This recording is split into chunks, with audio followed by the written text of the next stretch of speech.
Hi, I'm George Pearson, and in this video from my CorelDRAW 2019 training course, we'll be doing this CorelDRAW text design video, kind of a retro style postcard.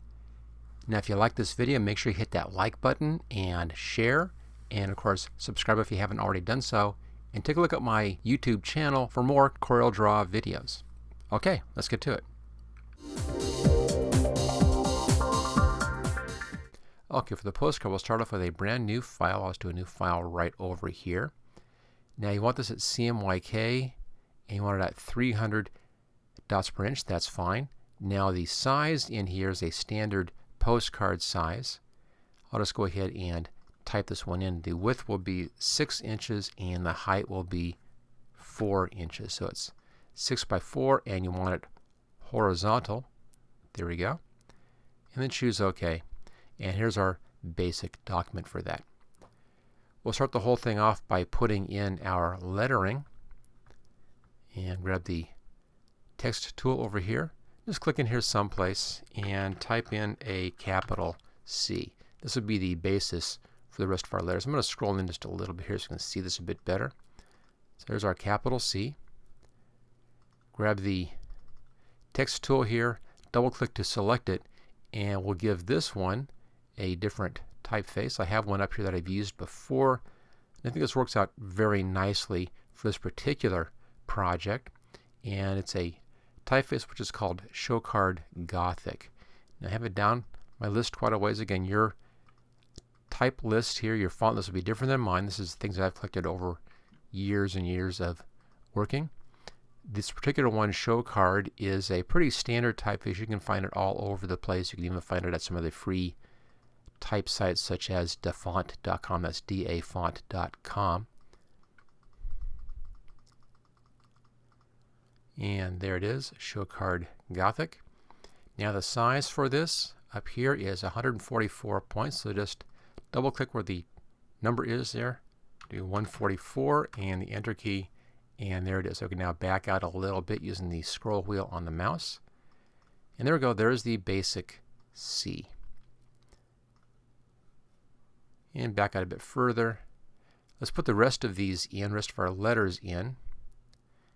Easy way is just to duplicate this and then change what it says. So let's go ahead and do an edit, duplicate, or Control D. So our second one, and double click and give this a capital A, and then edit, duplicate, pull it right here, double click with the text tool, capital L, edit, duplicate, put that one right there. Again, the text tool, double click, capital I. We can just copy this one, edit, duplicate, because you need the C right there, and then edit, duplicate, and it'll be off our side here someplace you can find that. Oh, there it is, way over off the side. Don't really know what's been way over there, but there we go. That's better. And for that one, double click, and that's going to be a capital O. Okay, so there's our basic letters in here, Calico. We can now put the images inside of these letters. Go up to File and Import, and you'll find in the materials, you'll find a folder named Calico, and all of the images are in here. And they're just kind of numerical right here, 1, 2, 3, 4, 5, and 6, and that's your background image, just as Calico goes down. So number 1, choose Import. It'll come in far too large, as you can see, so let's just grab the corner, and we'll bring this down a bit in size. And just kind of, pull the corner down like that. Get the picture and pull it up. We can get to it again, and then pull the corner down some more. Pull the picture up, and we're just about there. Make it about the same height as the letter. Just about like that. Let's now put this inside of the letter. When I do this, I like having these overlapping, and you'll see why in just a second. Go up to Object, come down to Power Clip, Place Inside Frame, and click on the letter. It goes inside the frame. You see the edge right there? That's why I like having that overlapping. Once we're here, we can now click on Edit. This takes us inside of that power clip. See, everything else is grayed out. There's the C. Here is the image. You can now grab the image and do whatever you want with it. And I'll just go ahead and pull it inside here. And that's pretty good. Maybe just a little bit smaller. I want this one just a little bit smaller than the C, so you can see a bit of background around that wheel. Looks good. When you're happy, just click on Finish, and there it is. Do the same thing for the rest of these. I'll do one more. So, File, Import, and that's that one right there. That's number 2. Import. There's a picture. This one's a bit smaller, which makes it easier. I can make this just a little bit larger than the letter. Have an overlap on there, and then Object, Power Clip, place inside frame. Click on the letter, and it goes inside. Click on Edit, and you can then position this inside of that frame. And this one I want to have the door here just on the right-hand side, the right-hand leg of the A, and up just a bit, kind of in that position. That looks pretty good. And then click on Finish. Okay, I'll go ahead and I'll do the rest of these 4 letters off camera. Be back real fast. So this is image 1, 2, 3, 4, 5, and 6. There we go. At this point, we can bring in our background picture.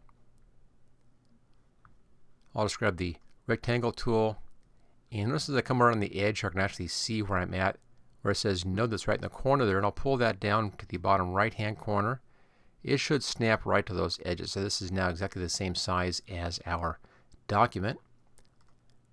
Let's now open up that last picture, File, Import, and it's the first one right there. It just says Calico Ghost Town. Choose Import. And I'll stick it over here someplace. And let's just resize this down. And this one I want to have just about the right size. Maybe just a little bit larger than actually fitting properly. Okay, there we go. Just come over, lap like that, and let's pull this up so it's just a little bit larger than the page. I'll pull over to the side. Okay, now same thing. We'll power clip this inside of that white square we did back there. So Object and power clip inside frame, and there it is inside of that square. Click on Edit, and then let's position this where you want. There we go. It looks pretty good. And choose Finish. Now it's in front of everything else, so right click on this and go down to Order and Send to Backup Page. Okay. Now it's hard to see the letters, but I wanted to have something in the background here so we can do our white border on these letters and see them more easily. So let's click on the C, which is right over here, and then over on the Properties, Docker. If you don't have this, you'll find it up under the Window menu, Dockers, and Properties right up there. Click on Text, and down here where it says None, this bottom one, this is the outline. Let's bring this size up quite a bit here, up to 10 pixels. You can see there's an outline all of a sudden. Let's change this color. Click over here in the little color. Click in the middle and then drag to the upper left-hand corner. That's going to be white. Close that down. And then right here, click on this and let's set this at the position of outside, which is right there, and OK. There we go. So there is that nice line outside. At this point, we can then copy this and do the same thing for these letters if you want to. Simply, go to each one and do these same settings. That's one easy way to do that. Or we can take a little bit of a shortcut on this one and then copy and paste, or just copy the styles from this onto our next letters. And there are a couple ways to do that. I'll click on the A over here. If we go up here to the Edit menu, come down to Copy Properties From, we can copy the pen and the outline color, choose OK, and then just point on what you want to copy from. It just copies it from here over to here. That's one way to do it using the Edit menu.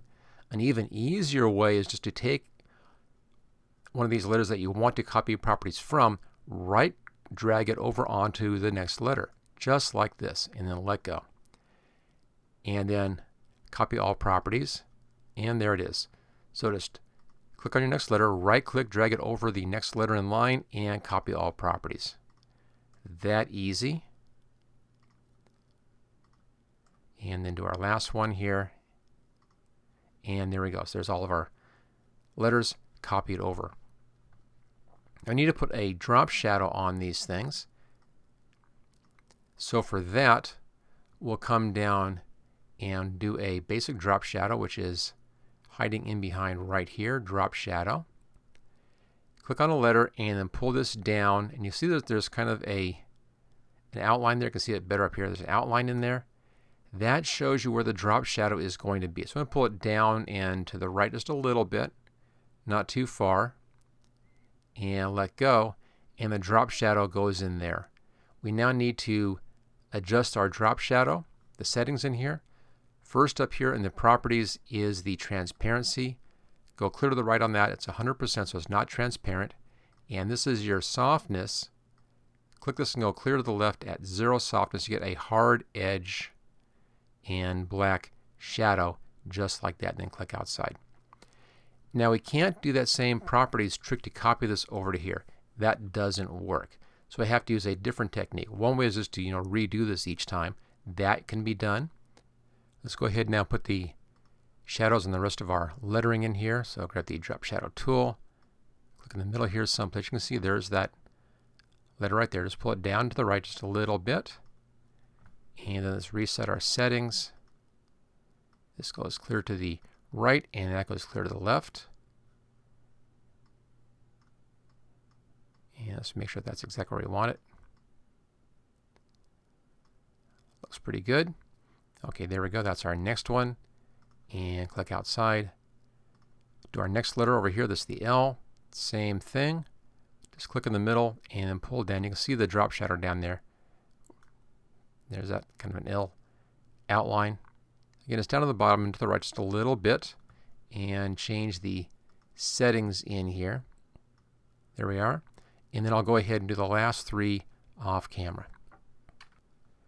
Okay, and there's the basic lettering. We now need to position the letters. I'll grab the C first. It comes down here someplace. And I'll do the A a little bit higher. Notice how the shadow kind of sits off a little bit, and then it will pop down when the move has been made. And just overlap these in kind of an upward slant position. And that's pretty good. We now need to pull these forward so that everything is properly overlapping with the C in the front over here. Just changing my overlap just a little bit on that one. That looks pretty good. So I'll go to the A, right click, order, and bring to front of page. And then to the C, right click, order, bring to front, which brings it in front of that O. And we'll just continue on down the line like this. Just right click, front of page. Here's our L, order, front of page, and the A, order, front of page, and the C, order, front of page. Okay, they're now all lined up nicely. At this point, we can now group these together so they'll all kind of stay put as we move things around. I think I'll pull my O down just a little bit. Looks better. Click outside here someplace above the O and then pull a box around all those, a selection box around all of those. Right click and group. They'll now move as one unit. Okay, so that's taken care of. That's all set to go. We can now fix the background, and that's doing a couple things in the background. I basically want to have the background a little bit more contrasty, and then we'll be going from a solid up here, a solid color up here, down to transparent at the bottom. So doing a transparency on this as well. Okay, so click on that background. Now this is inside of a power clip, so click where it says edit. We're now inside the power clip. Click on the image itself and then go up to effects, adjust, and image adjustment lab. And we can then tweak our settings in here any way you want.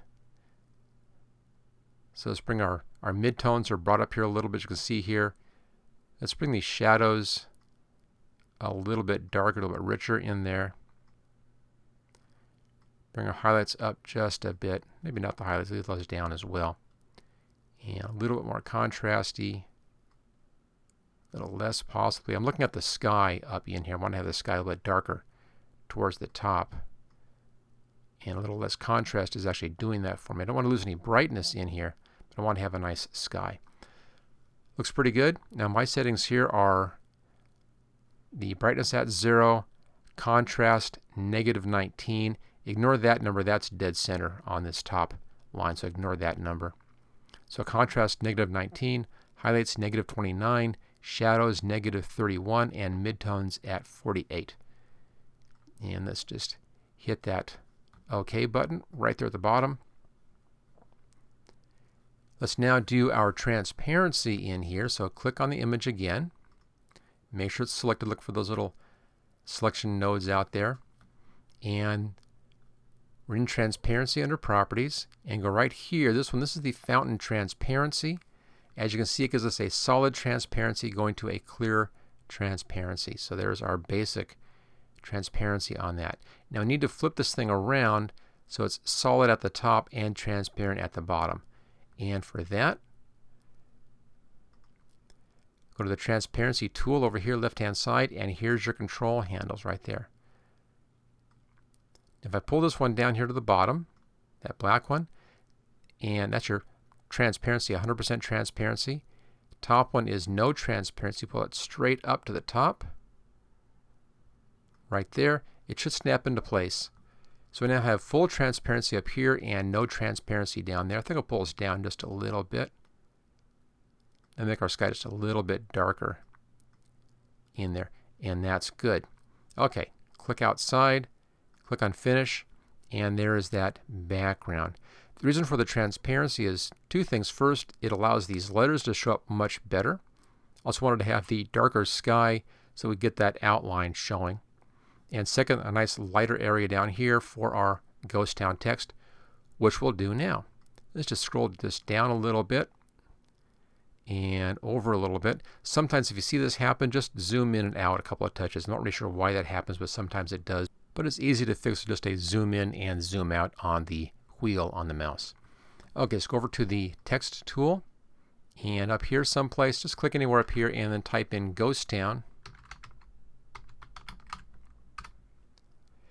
Depending on your typeface, you may need to type this in as all caps, or if your typeface has all caps, then you're all set anyway. Triple click, we can then change this typeface. Now I use one here, it's called Mesquite Standard. Notice that it goes all caps down there. See, it automatically goes all caps. Again, this is a typeface I found online. It's easy to find, and again, it's called Mesquite Standard. And there we go. But any kind of Old West looking typeface is just fine on this. It needs to be larger, so I'll put the size up here to about 60 points. And that's a pretty good size. So there's our basic text. Now I want to have this text curved and not just straight. So for that, let's grab the elliptical tool over here and I'll make an ellipse. Oh, down here, kind of like that. There we are. Just kind of a nice basic ellipse thing in here. Go back to the type tool and then triple click on this text up here and then edit, copy. Take your type tool over this path down here and click in here someplace right there. Notice as I go over that path, at one spot I get that kind of a funny curvy shape there. Click right there. There it is. And then edit, paste. That pastes that Ghost Town text right onto that curve. Now at this point it's kind of looking weird as it's aiming at the middle here of the curve. Let's change that, and it's upper left hand corner here. Just come down to this one, and that's straight up and down on the lettering right there, just straight up and down. You can now double click this and make any changes you want. There's all of your options up there. Okay, so there's the curved Ghost Town text. You can pull this over. Oh, grab the wrong thing there. Let me just undo that. Make sure you click on the ellipse down here if you want to move this thing, and move it by moving the ellipse and not the text, or you'll see that kind of weird stuff happen. Just stick it down here in that location. Right around there is pretty good. Now, since I'm on the ellipse, let's change the pen size up here to none, and that hides that ellipse. You no longer need this up here to hit that, and just hit the delete key, and that's now gone. Let's now go over here and work on our text. So click right on one of the letters. You'll know you're on the letter because you'll see these little white dots down there, little white squares. And go to the text up here, character button, under properties.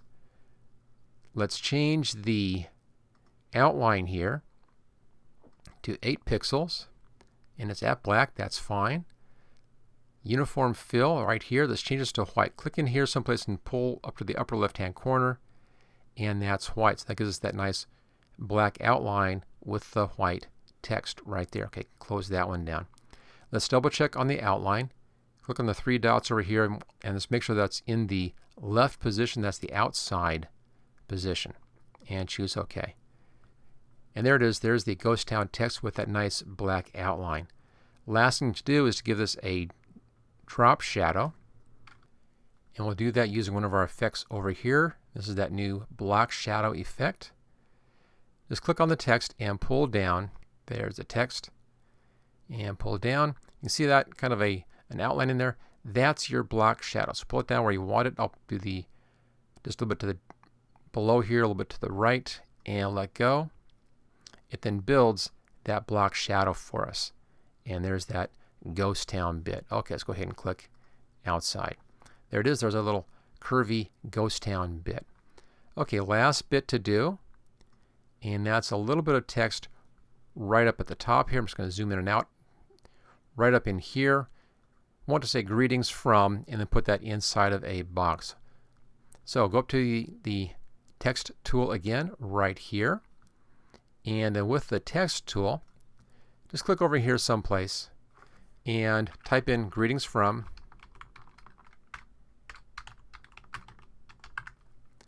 There we are. Let's double click or triple click on that. Make sure it's selected.